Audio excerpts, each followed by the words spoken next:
오늘 5월 23일 주일입니다. 오늘 또 예배 자리에 함께 해주신 부활의교회 성도 여러분 환영합니다.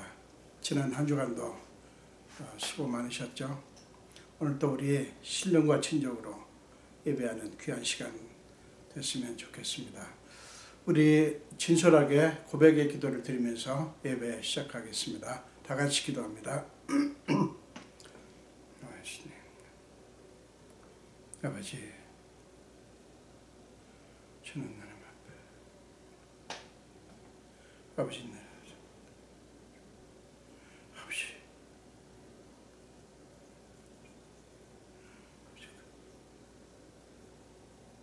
불쌍히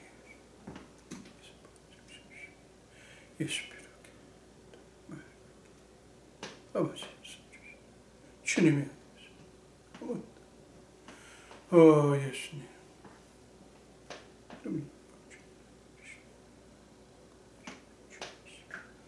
아버지 난 주님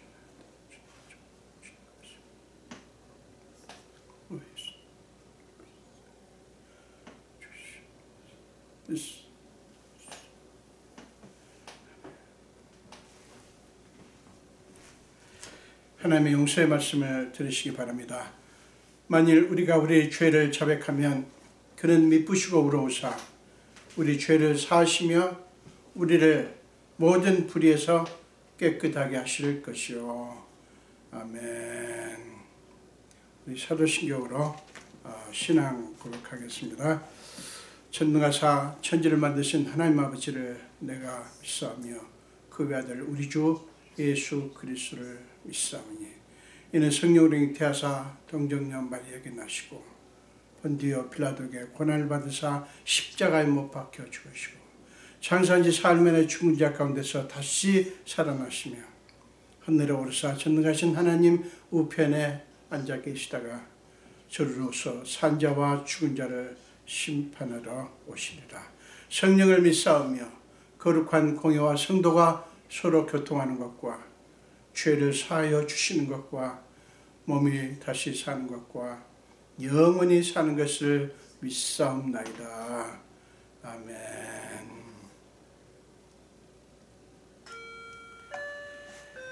함께 우리 찬양하겠습니다. 새 찬송가는 294장이고요. 통일 찬송가는 416장입니다. 294장 그리고 416장입니다. 하나님은 외아들을 주시는 데까지 세상 사람 사랑하니 참 사랑이로다. 우리 함께 찬양 드리겠습니다. 하나님은 외아들을 주시는 데까지 세상 사람 사랑하니 참 사랑이로다. 하나님은 사랑이라 죄악에 빠졌던 우리까지 사랑하니 참 사랑 아닌가. 하나님을 배반하고 멀리 떠난 우리 원수같이 대적하나 사랑하여 주네. 하나님은 사랑이라 죄악에 빠졌던 우리까지 사랑하니 참 사랑 사랑 아닌가. 세상 죄를 사시려 우리 죽을 대신 성자 예수 십자가에 고난 받으셨네. 하나님은 사랑이라 죄악에 빠졌던 우리까지 사랑하니 참 사랑 아닌가. 이 사랑에 감사하여 곧 주께 나오라. 고난 영혼 주께 맡겨 구원을 얻으라. 하나님은 사랑이라 죄악에 빠졌던 우리까지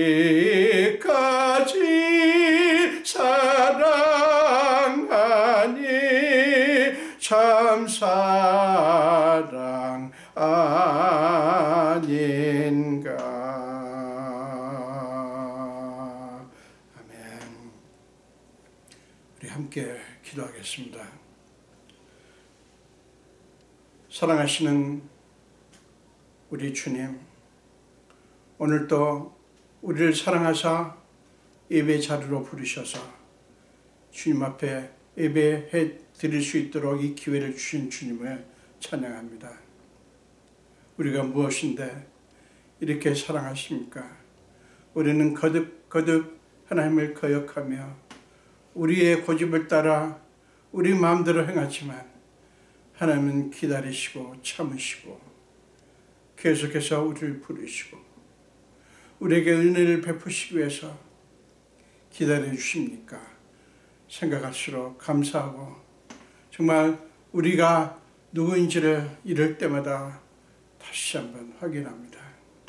우리가 잘나서가 아니라, 우리가 무엇을 잘해서가 아니라, 우리가 자격이 있어서가 아니라 하나님께서 우리를 무조건적으로 사랑하셔서 지금까지 우리를 인도하셨습니다. 그러나 지금 우리는 지난 한 주간도 돌아보면 하나님을 영화롭게 하기보다는 나를 영화롭게 했고, 하나님을 높이기보다는 나를 높였으며, 하나님 중심으로 살기보다는 내 중심으로 살았음을 고백합니다. 생각하고 말하고 행하는 것이 하나님을 기쁘시게 하는 것이 아니었으며, 세상 사람들 앞에서 하나님의 자녀다움을 드러내지 못하고 자신 없어하며 우물쭈물하며 그들에게 우리가 누구인가를 보여주지 못했음도 고백합니다. 우리를 용서해 주시고 우리를 새롭게 하여 주옵소서. 오늘 예배 자리에 우리를 다시 불러주셨사오니 성령께서 우리 안에 임하시고 우리 가운데 역사하사 우리를 아버지 주님 보시기에 합당한 자로 새롭게 만들어 주옵소서. 하나님께서 기뻐하시는 자로 새롭게 만들어 주시옵소서. 우리는 아직도 코로나19 바이러스와 온 전대미문의 위협 앞에서 지난 한 주간도 두려워하며 염려하며 지나왔습니다. 감사하게도 하나님께서 지금까지 우리를 지켜주셨고 주님이 우리와 함께 하셨음을 고백합니다. 아버지, 그렇지만 주님 원합니다. 아버지, 언제 끝날지 아직도 알 수 없고 1년 벌써 몇 개월이 지났습니다. 하나님, 속히 이 코로나가 멈출 수 있도록 성령께서 역사해 주옵소서. 하나님 외에는 어떤 세력도 어떤 누구도 이 코로나를 멈추게 할 수 없습니다. 오직 하나님만이 하실 수 있사오니 주여, 주님께서 속히 코로나를 끝내주시옵소서. 아버지셔, 지금 백신이 개발돼서 많은 사람들이 백신을 맞고 있고 또 치료약도 개발 중에 있다고 합니다. 좋은 치료약이 나올 수 있게 하시고 전 세계 모든 사람들이 백신을 마음껏 맞을 수 있도록 하나님께서 강권적으로 역사해 주시옵소서. 우리 현장에서 지금도 수고하고 애쓰는 모든 의료진들을 불쌍히 여기시고 그들의 수고가 헛되지 않도록 주님이 역사하여 주시옵소서. 특별히 세계 여러 곳에서 그렇지만 인도를 긍휼히 여기시고 인도 백성들을 불쌍히 여기사 아버지 그곳에서의 그 혼란이 정돈될 수 있도록 역사하여 주시옵소서. 아버지, 지난 한 주간도 우리 성도들 한 분 한 분을 지키시고 지금까지 함께 주셨음을 감사합니다. 우리의 성도들의 모든 형편과 사정을 아시는 주님, 그들이 어떤 처지에 있으며 어떤 자리에 있으며 그들이 이 어려운 상황 속에서 어떻게 하고 있는지 아시지 않습니까? 정말 하나님이 아니면 우리는 의지할 존재가 없습니다. 위로받을 자가 없습니다. 소망을 둘 어떤 것도 없습니다. 어려운 중에도 우리 성도들이 애써 참고 견디며 지금까지 오게 하신 주님 너무나 감사합니다. 오늘 우리 가운데 오셔서 한 사람 한 사람을 만져주시고 그들의 마음의 상처와 육신의 질병까지 깨끗하게 고쳐주시고 이 코로나로 인하여 사랑하는 이들을 잃고 고통받았던 우리 성도들, 그리고 여러 가지 형편, 어려운 경제 형편과 여러 가지 사정으로 정말 힘든 나날을 보내고 있는 성도들을 불쌍히 여기시고 그들에게 길을 열어 주시옵소서. 오늘 예배를 드리며 살아 역사하시는 주님을 만나기를 원합니다. 구체적으로 역사하시는 주님을 만나기를 원합니다. 성령님이시여 임하시옵소서. 그리고 우리를 충만하게 하여 주시옵소서. 감사드렸고 예수 이름으로 기도합니다. 아멘. 예, 우리 함께 하나님의 말씀을 읽도록 하겠습니다. 사무엘하 19장 9절입니다. 사무엘하 19장 9절입니다. 9절부터 15절까지 보겠습니다. 사무엘하 19장 9절에서 15절까지입니다. 우리 함께 한 목소리로 읽겠습니다. 이스라엘 모든 지파 백성들이 변론하여 이르되 왕이 우리를 원수의 손에서 구원하여 내셨고 또 우리를 블레셋 사람들의 손에서 구원하셨으나 이제 압살롬을 피하여 그 땅에서 나가셨고 우리가 기름을 부어 우리를 다스리게 한 압살롬은 싸움에서 죽었거늘 이제 너희가 어찌하여 왕을 도로 모셔올 일에 잠잠하고 있느냐 하니라. 다윗 왕이 사독과 아비아달 두 제사장에게 소식을 전하여 이르되 너희는 유다 장로들에게 말하여 이르기를 왕의 말씀이 온 이스라엘이 왕을 왕궁으로 도로 모셔오자 하는 말이 왕께 들렸거늘 너희는 어찌하여 왕을 궁으로 모시는 일에 나중이 되느냐. 너희는 내 형제요 내 골육이거늘 너희는 어찌하여 왕을 도로 모셔오는 일에 나중이 되리요 하셨다고. 너희는 또 아마사에게 이르기를 너는 내 골육이 아니냐. 네가 요압을 이어서 항상 내 앞에서 지휘관이 되지 아니하면 하나님이 내게 벌 위에 벌을 내리시기를 바라노라 하셨다 하라 하여 모든 유다 사람들의 마음을 하나같이 기울게 하며 그들이 왕께 전가를 보내어 이르되 당신께서는 모든 부하들과 더불어 돌아오셔서 한지라. 왕이 돌아와 요단의 이름에 유다 족속이 왕을 맞아 요단을 건너게 하려고 길갈로 오니라. 아멘. 예, 한 번 더 기도하도록 하겠습니다. 살아계신 주님, 부족한 종이 오늘도 하나님의 말씀을 들고 주님의 사랑하는 자녀들 앞에 그리고 주님 앞에 섭니다. 저는 죄인입니다. 그러나 하나님께 순종하여 하나님의 말씀을 들고 섰사오니 성령께서 임하사 제 입술을 찢어주시고 온전히 하나님의 말씀을 선포할 수 있도록 강권적으로 역사하여 주시옵소서. 감사드리며 예수 이름으로 기도합니다. 아멘.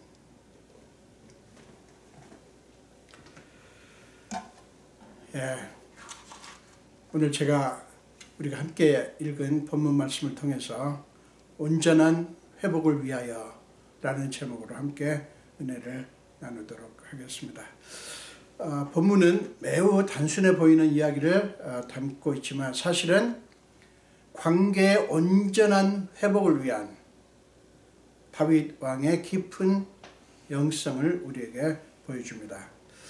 반역에 참여했던 백성들과 그 반역으로 인하여 말할 수 없는 고통과 치욕을 겪었던 다윗 왕 사이에 파괴되었던 관계가 온전히 회복되는 모습을 보여주는 말씀이 오늘 본문 말씀입니다. 이때는 압살롬의 반역이 완전히 평정되었지만 예루살렘의 왕자는 여전히 비어있는 채로 시간이 꽤 지난 어정쩡한 그런 상황을 그리고 있습니다. 그런데 이때 압살롬을 왕으로 옹립했던 유다 지파를 제외한 모든 이스라엘 백성들 안에서 어떤 움직임이 일어나기 시작했습니다. 그들은 압살롬이 죽자 뿔뿔이 흩어져서 각기 장막으로 도망쳤던 백성들입니다.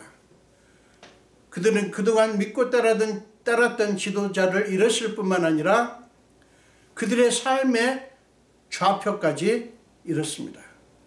그들은 혼란스러웠습니다. 너무나 허탈하고 허망했습니다.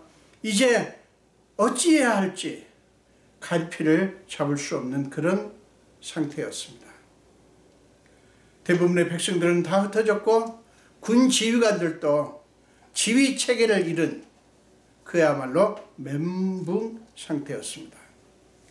그렇게 혼란과 무기력한 상태에 빠져있던 그들이 어느 순간 지금의 이 상황을 해결하기 위해서 모여서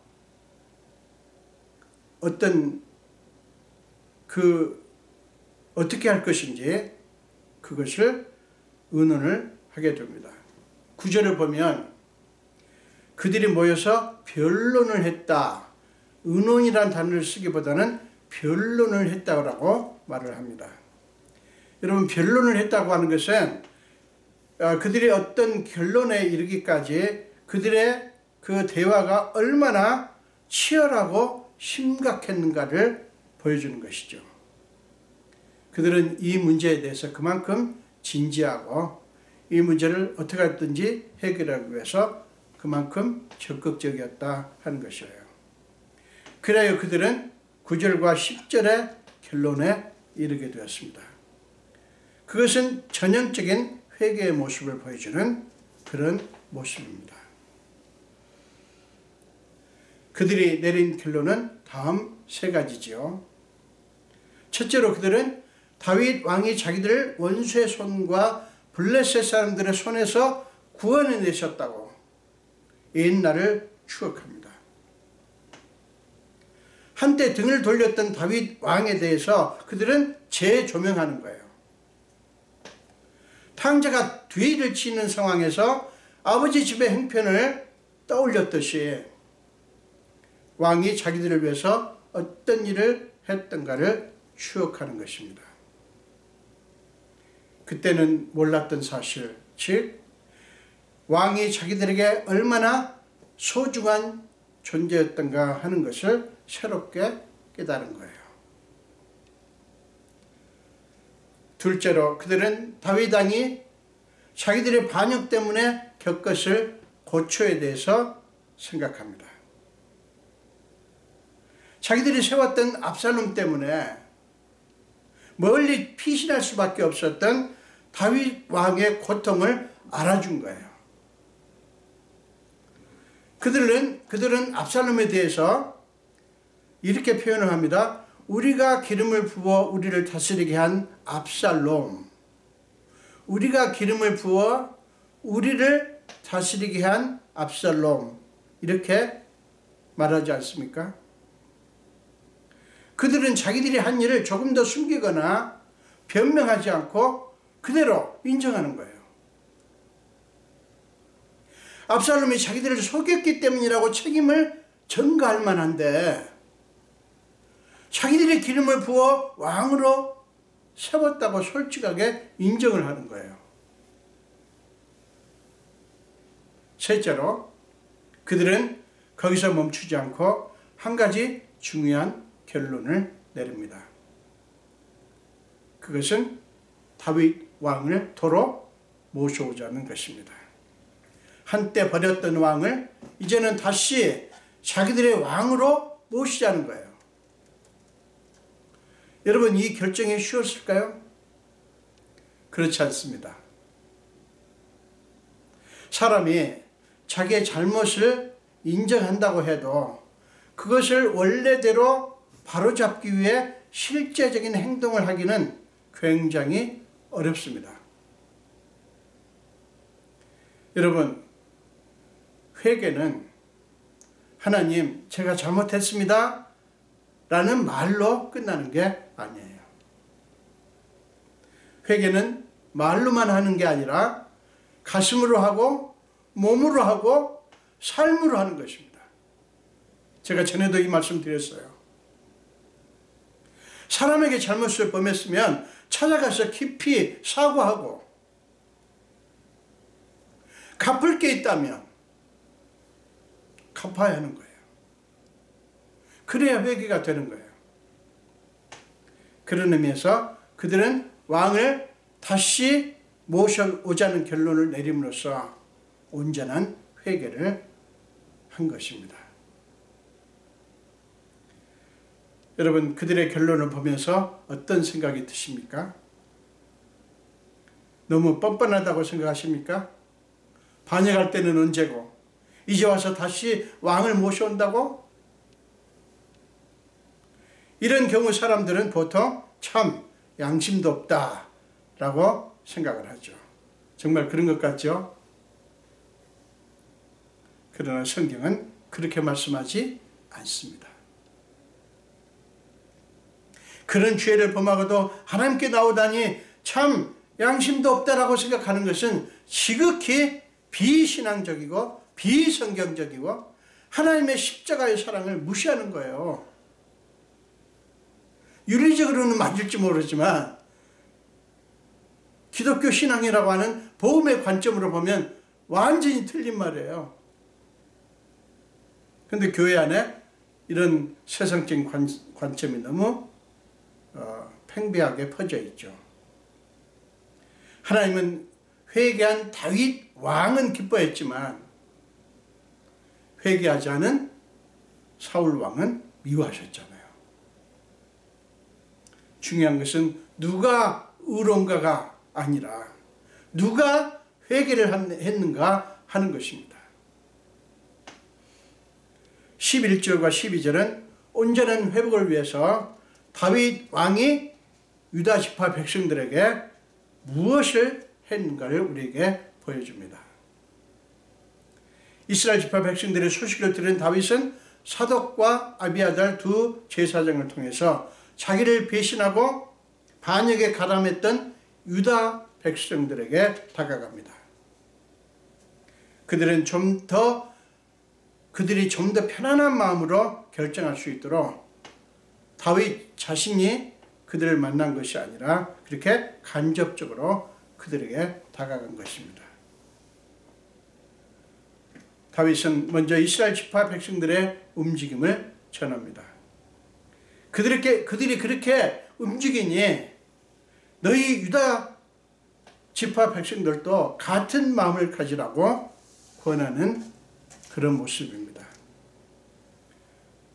특히 자신과의 관계, 즉 형제요 고륙이라는 관계를 강조함으로써 그들의 죄책감을 없애주려고 합니다. 죄책감에 빠져서 이러지도 저러지도 못하고 있는 유다 지파 백성들에게 다윗 왕이 적극적으로 다가가서 그들을 용서하고 기꺼이 받아들이겠다고 하는 자신의 마음을 그렇게 전하고 있는 것입니다. 여러분, 다윗은 더 적극적으로 온전한 회복을 위한 행동을 합니다. 12절에 나오죠. 압살롬의 총지휘관으로 반역군을 지휘했던 아마사를 자신의 지휘관으로 세운 것입니다.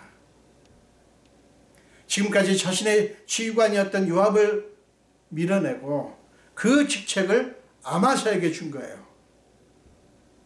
이거 굉장히 위험한 것입니다. 정치적으로 보면. 여러분, 왜 그랬을까요? 어떤 학자들과 주석가들 중에는 다윗의 이 행위를 하나님의 공의를 무시한 인본주의적인 발상이다, 잘못된 결정이다, 이렇게 해석하는 사람들이 있습니다. 근데 여러분, 그것은 잘못된 해석입니다. 하나님의 공의에 대한 잘못된 관점 때문에 그래요. 예, 정치적인 그런 것으로 보면 그래요. 본래의 지휘관을 이렇게 밀어내고 새로운 지휘관을 세울 때 굉장히 위험합니다. 어떻게 보면 인간적으로 보면 지혜롭지 못하다고 말할 수도 있어요. 그래서 그렇게 잘못된 해석을 하는 것 같습니다. 여러분, 하나님의 공의의 목적이 뭡니까? 하나님의 뜻이 성취되는 것입니다. 그게 하나님의 공의의 목적이에요. 하나님이 계획하신 것들이 온전히 이루어지는 것이 하나님의 공의가 이루어지는 것이라고요. 하나님의 천지 만물을 창조하시고 뭐라고 하셨죠? 보시기에 좋았더라. 그 보시기에 좋았다라고 하신 그 마음, 여러분, 그게 하나님의 공의가 이루어지는 것이에요. 하나님이 뜻하신 대로 하나님의 마음에 딱 맞게 창조되었기 때문에 하나님이 기뻐하셨던 거예요. 그리고 하나님은 그 기쁨을 그대로 표현하셨어요. 사랑하는 여러분, 생각해 보십시오. 인간의 탐욕 때문에 분열되었던 하나님의 백성들이 하나가 되는 것, 화합이 되는 것, 연합이 되는 것, 여러분, 이게 하나님이 기뻐하시는 것 아니겠어요? 다윗의 마음을 사로잡았던 것은 그것이었습니다. 왕좌를 회복하는 것보다 반역으로 말미암아 분열된 백성들의 마음이 하나가 되는 것, 그게 다윗의 우선순위였어요. 왕좌를 회복하는 게 아니라 부서진, 분열된 백성들의 마음이 하나가 되는 거예요. 그게 우선순위였어요. 그러므로 화음에 건립들인 사람, 즉 요압을 제거하고 그들을 이끌었던 아마사를 세우게 된 거고요. 그것은 압살롬과 함께 반역을 일으켰던 모든 백성들의 허탈감을 채워준 화합의 행위였던 것입니다. 물론 그 일 때문에 나중에 아마사는 요압에 의해서 죽임을 당하지만 요압의 그 행위도, 아마사를, 왕이 세운 아마사를 죽이는 그 요압의 행위도 사실은 하나님의 뜻을 무시하고 왕의 뜻을 무시하고 자기의 뜻을 주장하는 불순종의 모습이었던 것입니다. 요압이 왜 화합의 걸림돌입니까? 그것은 요압이 다윗 왕의 뜻을 어기고 자기 마음대로 압살롬을 자기 손으로 죽였기 때문이에요. 왕의 분부가 명령이 마음에 안 들었어요. 그래서 신하 중에 한 사람들이 안 됩니다. 왕이 죽이면 안 된다고 했지 않습니까? 우리 모두 들었지 않습니까? 그런데 요압은 그거 무시하고요. 나는 너희와 다르다고 하면서 압살롬을 자기 손으로 죽였어요. 여러분, 그렇게 해서 반역은 재빨리 진압이 되었지만 압살롬을 따랐던 백성들에게는 원한의 감정을 남기는 사건이었어요. 압살롬을 옹립했던 백성들은 그런 요압을 받아들일 수 없고 요압 또한 압살롬을 따랐던 백성들을 용납할 수 없을 것은 불을 보듯 뻔하기 때문에 요압을 제거하지 않는 한 소위 압살롬파와 다윗파의 온전한 관계 회복은 이루어질 수 없는 것이었어요. 사랑 여러분, 요압의 방식은 단순히 하나님의 뜻만이 아니라 다윗의 뜻만이 아니라 하나님의 뜻과 하나님의 방식을 무시하는 불순종이었어요. 그게 중요합니다. 요압의 그 방식은 단순히 다윗의 뜻을 어긴 것으로 끝나는 게 아니라 하나님의 뜻을 어기고 하나님의 방식을 무시하는 것이었다고요. 요압의 논리는 간단히 말하면 이런 것입니다. 우리 편이 아닌 자들은 다 제거함으로써 우리의 뜻을 이루자. 반대파들은 대적들은 다 죽여서 우리의 목적을 이루자. 이런 논리예요. 요압은 한두 번이 아니에요. 지금까지 계속 그렇게 행동을 했어요. 이 일은 되게 했죠. 전쟁에서 승리하고 목적은 이루게 되었죠. 그러나 그것은 다윗의 뜻도 하나님의 뜻도 하나님의 방식도 아니었어요. 그런데 여러분, 하나님이 그렇게 일하십니까? 하나님이 그런 식으로 일하십니까? 아니죠. 하나님은 독생자 예수 그리스도를 보내셔서 십자가에서 우리 죄를 짊어지시고 죽게 하시는 방식으로 일하십니다. 하나님 자신과 우리 화목을 위해서 그래요. 우리 쪽에서가 아니라 하나님이 그렇게 하셨다고 하는 것이 중요합니다. 다윗 왕은 자신의 목적을 성취하는 것보다 자기에게 칼을 들이댔던 백성들까지 다 화목하게 되는 것에 더 큰 관심을 두었습니다. 사랑 여러분, 그것이 하나님을 기쁘시게 하는 것이 아닐까요? 그것이 하나님의 방식 아닐까요? 성경이 사도행전 13장 22절에서 다윗을 일컬어 하나님의 마음에 맞는 사람이라고 말씀한 것이 바로 다윗의 그 점 때문이었어요.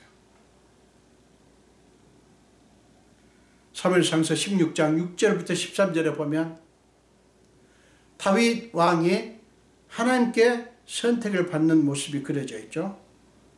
우리는 이세 여러 아들 중에서 유독 8번째 아들인 다윗을 택하신 이야기에서 다윗을 향한 하나님의 마음을 읽을 수 있어요. 참 여러분, 본문에서 우리가 주목할 것은 바로 그런 다윗의 모습입니다.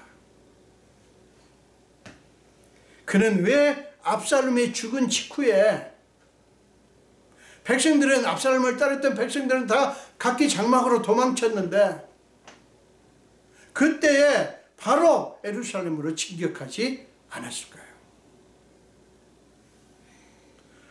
압살롬이 죽자 그를 따라던 백성들은 다 도망쳤고 그리고 장수들도 도망쳤고 그래서 위협이 사라졌잖아요. 그러므로 다윗으로서는 얼마든지 힘으로 밀어붙일 수 있는, 힘으로 자기의 목적을 이루는데 아무런 문제가 없는 그런 상황이었다고요. 그러나 다윗은 그렇게 하지 않았어요. 다윗 왕이 만약 요압과 같은 사람이었다면 이 절호의 기회를 놓치지 않고 바로 예루살렘으로 진격을 했을 것입니다. 그런다고 해서 문제될 게 아니었어요. 도덕적으로도 그렇지만 군사적으로도 문제될 게 아니었다고요. 여러분, 그러나 생각해 보십시오. 만약에 다윗이 그렇게 했다면 다윗의 왕권은 좀 더 빨리 회복되었겠죠. 좀 더 빨리 예루살렘으로 입성해서 왕좌에 좀 더 빨리 앉았겠죠. 그렇지만 압살롬을 따랐던 백성들의 상처는 치유되지 못했을 것입니다. 사랑하는 여러분, 다윗의 이 기다림과 설득은 무엇을 위한 것입니까? 우유부단하기 때문이었습니까? 아니에요. 그것은 하나님의 뜻을 위한 설득이었어요. 하나님의 뜻을 위한 설득이었어요. 다윗은 하나님의 마음을 안 사람이에요. 하나님께서 무엇을 기뻐하실지를 안 사람이에요. 사실 그래서 자신의 뜻이 아니라 하나님의 뜻이 이루어지도록 하는 그런 설득을 그는 했던 것입니다. 그래야 드디어 유다 지파 백성들까지 마음이 다윗에게로 향하게 되었어요. 14절은 다음과 같이 유다 백성들의 모습을 우리에게 보여줍니다. 모든 유다 사람들의 마음을 하나같이 기울게 하며 그들이 왕께 전가를 보내어 이르되 당신께서는 모든 부하들과 더불어 돌아오소서. 당신께서는 모든 부하들과 함께 돌아오소서. 예루살렘으로 돌아오는 시간은 훨씬 더 걸렸지만 왕권의 회복이라는 다윗의 목적이 성취된 것뿐만 아니라 상처 입은 백성들의 상처를 싸매 주었고 그들 스스로 기쁘게 다윗에게 마음을 돌릴 수 있도록 그렇게 만들었던 것입니다. 사랑하는 여러분, 이것이 하나님의 방식입니다. 이것이 하나님의 방식이에요. 우리 그리스도인들은 이 하나님의 방식대로 해야 됩니다. 하나님의 교회는 이 하나님의 방식을 따라야 돼요.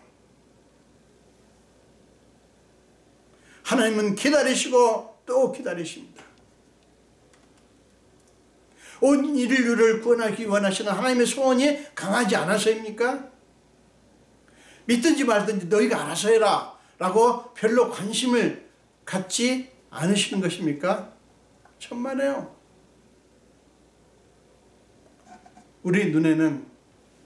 많은 경우에 우리 눈에는 하나님의 방식은 너무 답답해 보이죠. 그런 식으로 해서 언제 사람들이 움직이겠는가, 말을 듣겠는가 라는 그런 의구심이 들기도 합니다. 우리 같으면 사람들이 말을 듣지 않으면, 순종하지 않으면 겁을 주고 힘을 사용해서 하나님을 믿을 수밖에 없도록, 순종할 수밖에 없도록 만들 것 같은데 하나님은 결코 그렇게 하시지 않습니다. 문을 부수고 들어오시면 될 텐데 하나님은 문 밖에 서서 문을 두드리시는 방식을 사용하신다고요. 요한계시록 3장 20절에서 뭐라고 말씀합니까? 볼지어다 내가 문 밖에 서서 두드리노니 누구든지 내 음성을 듣고 문을 열면 내가 그에게로 들어가 그와 더불어 먹고 그는 나와 더불어 먹으리라. 이렇게 말씀합니다. 사랑하는 여러분, 기억하십시오. 하나님이 힘이 없어서 그러십니까? 아니요. 얼마든지 힘으로 우리를 굴복시킬 수 있지만 하나님 그거 못 하시겠어요? 일도 아니죠. 아무것도 아니죠. 그렇게 하실 수 있지만 하나님은 우리를 사랑하시기 때문에 그런 방식을 사용하지 않으십니다. 시편 103편 12절부터 14절 말씀을 보면 이렇게 말씀합니다. 동이 서에서 먼 것 같이 우리의 죄과를 우리에게서 멀리 옮기셨으며 아버지가 자식을 긍휼히 여김같이 여호와께서는 자기를 경외하는 자를 긍휼히 여기시나니 이는 그가 우리의 체질을 아시며 우리가 단지 먼지뿐임을 기억하심이로다. 우리의 체질을 아신다고 말씀합니다. 우리의 체질을 아시는 하나님은 여러 가지 방식으로 끊임없이 우리를 설득하시며 기다리십니다. 그렇기 때문에 하나님의 공의라는 이름으로 폭력적인 방식으로 뜻을 이루려는 것은 결코 하나님의 방식이 아니에요. 근데 왜 그리스도인들이, 그런데 왜 교회들이 잘 안 된다고, 말 듣지 않는다고 그렇게 폭력적인 방법을 씁니까? 하나님은 절대로 그렇게 하시지 않습니다. 하나님은 절대로 그렇게 하시지 않습니다.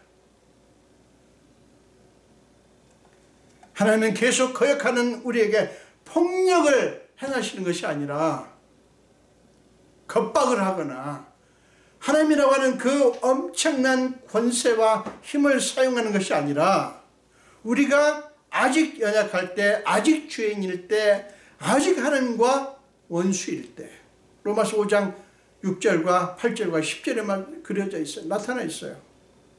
요압 같으면 우리를 다 버리셨을 텐데 계속해서 기다리시며 설득하십니다. 여러분, 이게 우리 생각으로 이해할 수 있겠어요? 시편 106편 7절과 8절을 보십시오. 우리의 조상들이 애굽에 있을 때 주의 기이한 일들을 깨닫지 못하며 주의 크신 인자를 기억하지 아니하고 바다 곧 홍해에서 거역하였나이다. 그러나 여호와께서는 자기의 이름을 위하여 그들을 구원하셨으니 그의 큰 권능을 만인이 알게 하려 하심이로다. 이렇게 말씀합니다. 여러분, 여기 시편 106편에서 6편 7절과 8절에서 주목할 구절이 이것입니다. 자기 이름을 위하여. 여러분, 자기 이름을 위하라고 하는 말은 하나님의 명예를 얘기하는 것입니다. 하나님의 명예를 얘기하는 거예요. 그들이 거역하였음에도 불구하고 그들을 구원하는 것이 하나님께 명예로운 것이고 그게 하나님의 기쁨이기 때문에 구원하셨다는 말씀이에요. 그게 하나님의 기쁨이에요. 거역한 백성들을 심판하는 것이 아니라 그들을 기다리시며 설득해서 어떻게 하든지 하나님께 돌아오도록, 하나님께 기꺼이 기쁨으로, 무서워서 강제로 무슨 다른 목적을 위해서가 아니라 기꺼이 기쁨으로 그 하나님의 구원이, 하나님의 사랑이, 하나님의 은혜가 귀해서 마음을 돌리게 하도록 그렇게 하시는 것이 하나님께서 기뻐하시는 그런 뜻이다 하는 거예요. 사랑하는 여러분, 하나님이 우리를 구원하시고 은총을 베푸시고 우리를 하나님의 마음에 맞는 사람으로 만들고 싶어하는 까닭이 무엇인지를 잊지 마십시오.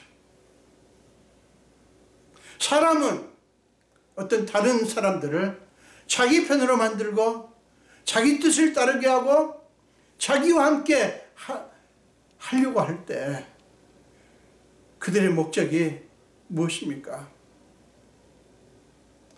사실은 그 상대방을 통제하고 상대방을 내 사람으로 만들어서 세를 과시하고 그러려고 하는 거예요. 그러나 하나님 그렇게 하지 않습니다. 왜 그렇게 하나님은 우리를 구원하시고 은총을 베푸시고 우리를 하나님의 마음에 맞는 자들로 그렇게 만들고 싶어 하시는가 하는 것을 여러분 잊지 마시기 바랍니다. 왜 그런지 아세요?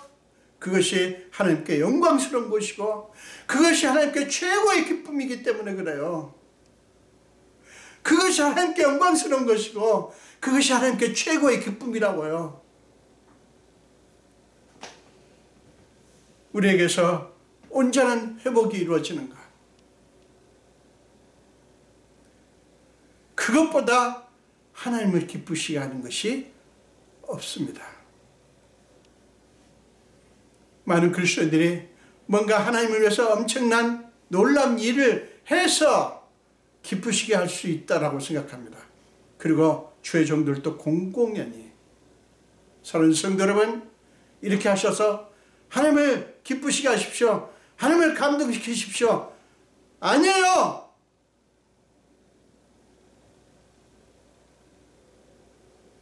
그것은 잘못된 가르침이에요.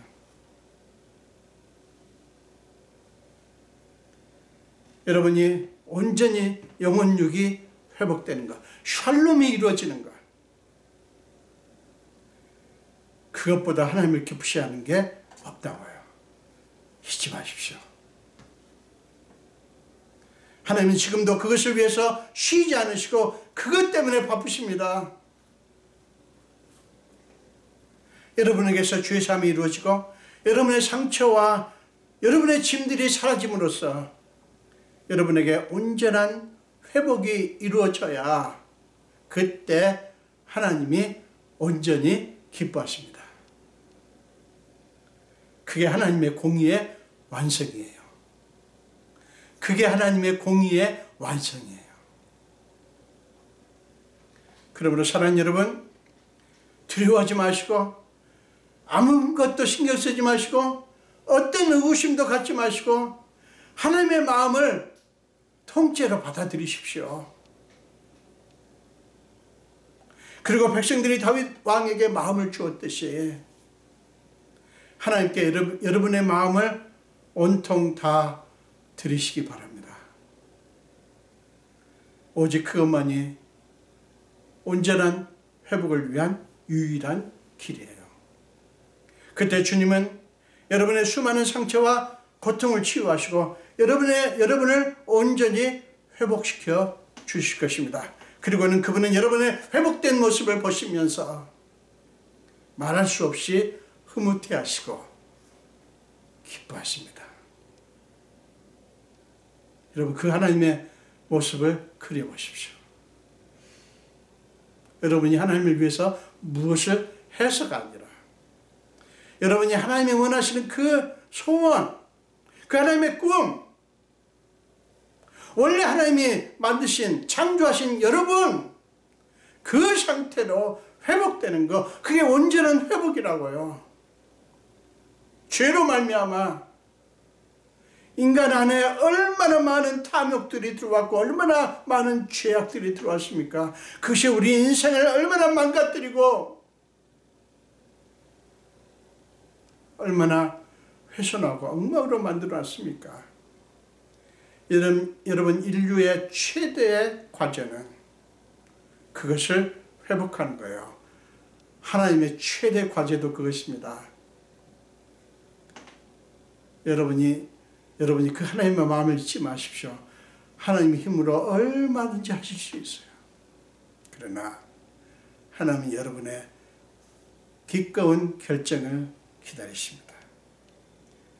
여러분의 회복된 모습을 보시면 하나님이 기뻐하셔요. 아합 왕이 얼마나 악한 왕이었습니까? 북왕국 이스라엘의 아합 왕이 정말 하나님 앞에 악을 행한 왕이에요. 그 왕후 이세벨은 얼마나 유명합니까? 그러나 어쩐 일인지 어느 날 아합이 회개합니다. 죄를 무릅쓰고 베옷을 입고 회개합니다. 하나님이 너무 기뻐하셔가지고요. 저는 그 장면을 그려보면 하나님이 너무 정말 어린아이와 같은 모습이 보여요. 너무 기쁘셔서. 뭐 때문에요? 회개했다고. 저는 여러분에게 그 하나님의 기쁨이 날이 갈수록 충만하시기를 간절히 축원드립니다. 기도하겠습니다. 예수님 감사합니다. 오늘도 우리를 불러주시고 함께 말씀을 나누게 하신 주님.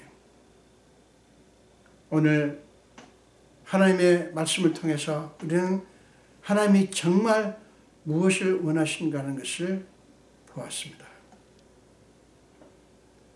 하나님이 그렇게 우리의 온전한 회복을 그렇게도 원하시고 그것을 위해서 기다리시고 설득하신다고 하시니 너무나 감사합니다. 우리 성도님 한 분 한 분이 이 하나님의 마음을 받아들이고 유다 지파 백성들과 이스라엘 지파 백성들이 다윗 왕에게 마음을 주었듯이 우리 마음을 주께 드리는 성도들이 다 되게 하여 주시옵소서. 그래서 우리 안에 하나님이 원하시는 온전한 회복이 이루어져서 하나님의 기쁨이 되시기를 간절히 원합니다. 오 아버지, 우리 성도들을 불쌍히 여겨주시고 이 코로나19 바이러스라고 하는 어려운 때에 하나님과 관계가 더 친밀해지는 축복을 허락해 주시옵소서. 감사드렸고 예수 이름으로 기도합니다. 아멘.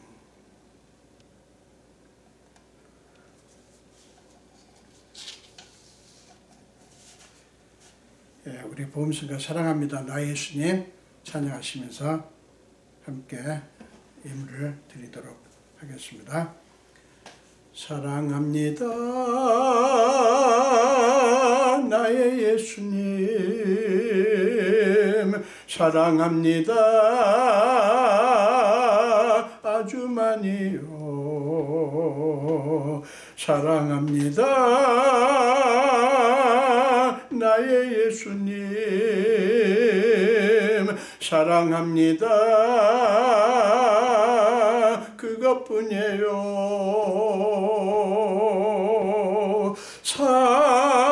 사랑한다 아들아 내가 너를 잘 아노라. 사랑한다 내 딸아 내게 축복 더하노라. 기도하겠습니다. 예수님 감사합니다. 오늘도 주님께 우리 사랑하는 성도들이 귀한 예물을 여러 가지 제목으로 드립니다. 주일헌금으로 혹은 11조헌금으로 혹은 감사헌금으로 구제헌금으로 특별헌금으로 건축헌금으로 여러 가지 모양으로 하나님 앞에 예물을 드렸습니다. 예물을 드린 주님의 자녀들의 모든 형편과 사정과 그리고 그들이 날마다 간구하는 마음속의 깊은 소원까지 아시는 주님, 하나님께서 하늘을 여시사 하나님의 방식대로 하나님의 수준대로 저들을 마음껏 축복하여 주시옵소서. 감사드리고 축복하며 예수 이름으로 기도합니다. 아멘.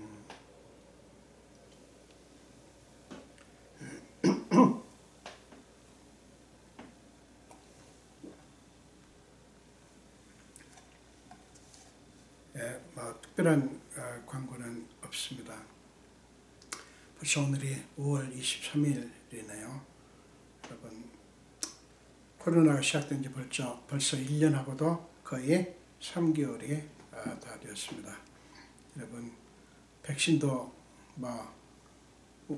맞기를 원하지 않는 분들도 있겠지만 그래도 맞는 게 상식적이고 좋은 것 같습니다. 여러분 음모론 같은 거 믿지 마시고요. 제발 부탁합니다. 예? 상식적으로 생각하시면 돼요. 여러분 다른 예방주사는 여러분 맞으시잖아요. 막 폐렴 백신이라든가 독감 그런 건 맞으실 거 아니에요. 예. 그 코로나 백신도 맞으셔서 여러분 자유입니다만 저는 목사로서 여러분에게 부탁을 드립니다. 우리 일어나셔서 함께 찬송하시겠습니다. 새 찬송가 463장, 통일 찬송가 518장입니다.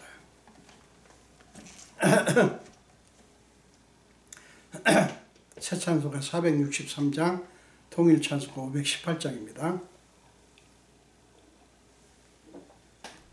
신자 되기 원합니다. 진심으로 신자 되기 원합니다. 진심으로. 정말 간절한 마음으로 우리 함께 찬송하시겠습니다. 신자 되기 원합니다. 진심으로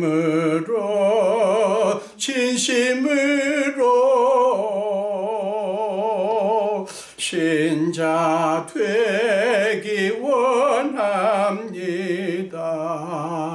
진심으로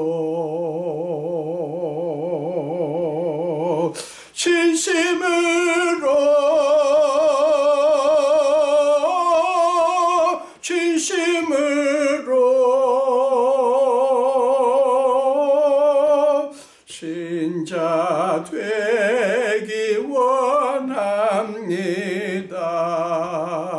진심으로 사랑하기 원합니다. 진심으로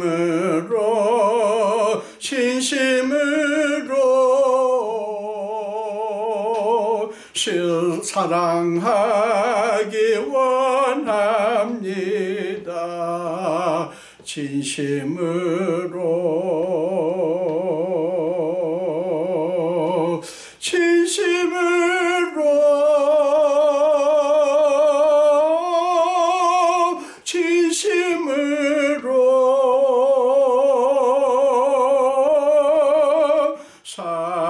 사랑하기 원합니다.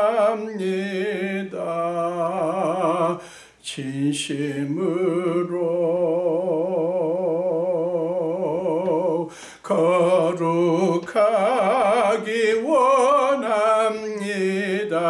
진심으로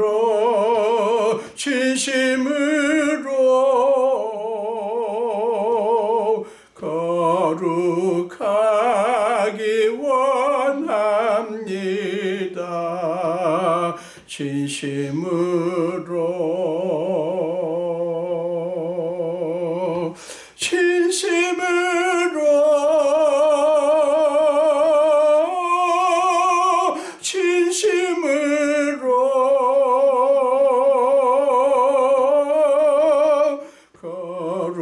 거룩하기 원합니다. 진심으로 예수 닮기 원합니다. 진심으로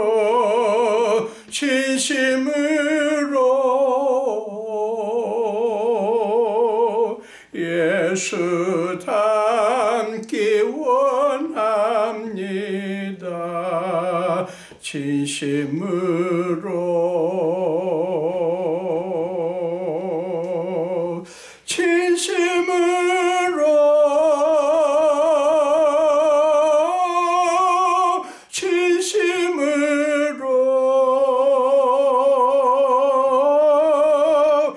예수 닮기 원합니다.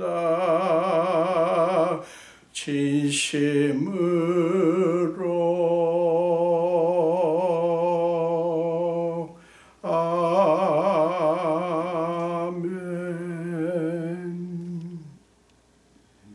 기도하겠습니다.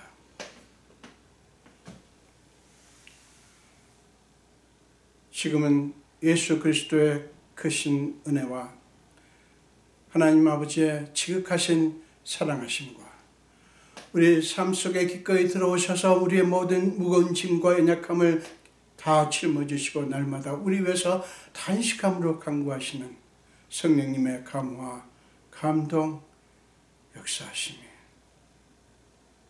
오늘 예배를 드리며 특별히 말씀을 듣고 이제 그렇게도